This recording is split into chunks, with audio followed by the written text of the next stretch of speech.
क्या आप जानते हैं कि अमेरिकी कंपनीज अब H1B वर्कर्स के लिए ग्रीन कार्ड स्पॉन्सरशिप पहले से कई ज्यादा तेजी से कर रही है। जी हाँ, बिल्कुल सही सुना आपने। अब हायरिंग के सिर्फ 3 महीने के अंदर ही कई कंपनीज ग्रीन कार्ड स्पॉन्सरशिप शुरू कर रही हैं। ये क्यों हो रहा है और इसका असर किस पर पड़ेगा? क्या ये सिर्फ रिक्रूटमेंट स्ट्रैटेजी है या फिर एक बड़ी टैलेंट की लड़ाई? और सबसे जरूरी, इंडियन प्रोफेशनल्स को इससे क्या सीखना चाहिए, उस पर भी आज हम डिस्कशन करने वाले हैं। तो चलिए फिर वीडियो को शुरू कर देते हैं। Hi, my name is Varsha Dubey and watching NPT tech it. सबसे पहले बात करते हैं रिपोर्ट की। एनवॉय ग्लोबल की annual corporate immigration trends report 2025 के मुताबिक अब 70% कंपनीज हायरिंग के 3 महीने के भीतर ही ग्रीन कार्ड प्रोसेस शुरू कर देती हैं। पहले जहां कंपनीज 1 साल या उससे ज्यादा इंतजार करती थी, अब ये संख्या सिर्फ 2.5% रह गई है। 2024 में करीब 11% कंपनीज ग्रीन कार्ड स्पॉन्सरशिप बिल्कुल नहीं देती थी, लेकिन अब ये घटकर सिर्फ 4% रह गई हैं। इसका मतलब साफ है, अमेरिकी कंपनीज अब इमिग्रेशन बेनिफिट्स को रिक्रूटमेंट और रिटेंशन टूल की तरह इस्तेमाल कर रही हैं। अब सवाल उठता है कि बदलाव क्यों आ रहा है? कंपनीज का कहना है कि टैलेंट की ग्लोबल लड़ाई पहले से कई ज्यादा बढ़ गई है। टॉप टैलेंट को अट्रैक्ट और रिटेन करना अब आसान नहीं है। खासकर टेक सेक्टर्स में कंपटीशन बहुत तेजी से बढ़ रहा है। शेरी नील, जो कॉर्पोरेट इमिग्रेशन पार्टनर्स की पार्टनर हैं, उनका कहना है कि कंपनियां अब ग्रीन कार्ड को एक तरह के कमिटमेंट की तरह देखती हैं। यानी अगर कोई एम्प्लॉयर आपके लिए जल्दी ग्रीन कार्ड शुरू करता है तो आपको इस कंपनी में बने रहने की मोटिवेशन ज़्यादा मिलती है। आप समझते हैं ग्रीन कार्ड प्रोसेस का सबसे अहम हिस्सा I-140 पेटिशन। स्टेज इसीलिए बहुत क्रूशियल है क्योंकि इसी पर H4 वीज़ा होल्डर्स यानी H1B वर्कर्स के स्पाउस की वर्क राइट्स डिपेंड करती हैं। मतलब अगर I-140 अप्रूव हो गया तो स्पाउस भी लीगली काम कर सकता है।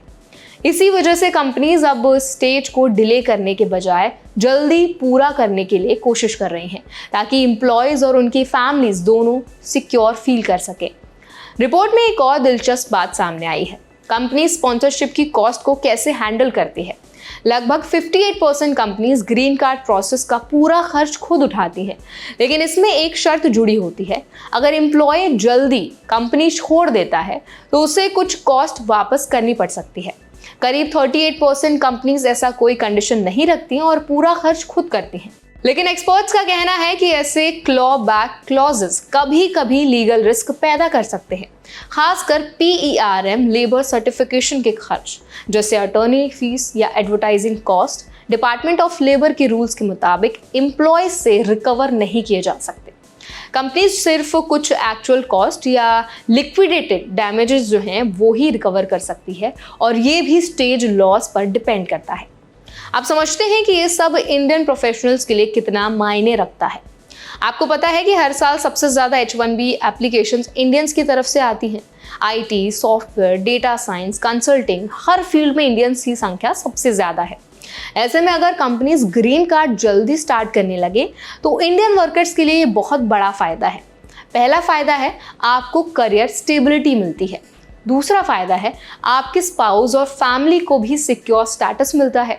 तीसरा फायदा, अगर I-140 जल्दी अप्रूव हो जाता है तो आपका वेट टाइम भी कम हो सकता है।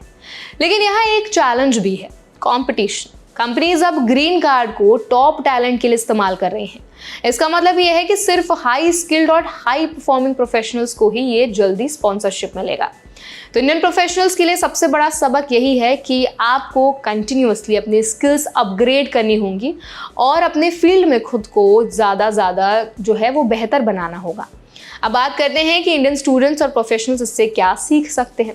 पहली बात, अगर आप US में पढ़ाई कर रहे हैं या प्लानिंग कर रहे हैं तो ये जानना ज़रूरी है कि कौन सी कंपनीज जल्दी ग्रीन कार्ड स्पॉन्सर करती हैं। यह आपकी जॉब सर्च स्ट्रैटेजी का हिस्सा होना चाहिए।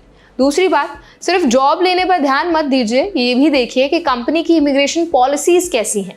तीसरी बात, अपने एम्प्लॉयर से ग्रीन कार्ड प्रोसेस के बारे में खुलकर बात करने से मत डरिए।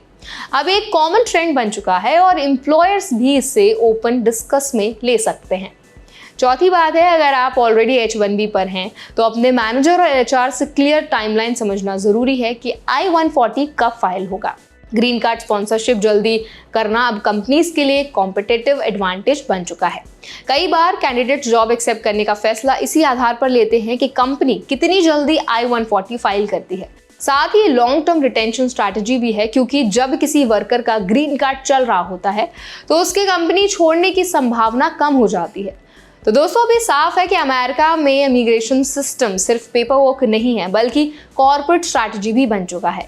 H-1B वर्कर्स खासकर इंडियंस के लिए ये गोल्डन अपॉर्चुनिटी है, लेकिन साथ ही ये चैलेंज भी है कि आपको अपने स्किल्स और परफॉर्मेंस से प्रूव करना होगा कि आप डिजर्व करते हैं जल्दी स्पॉन्सरशिप के लिए।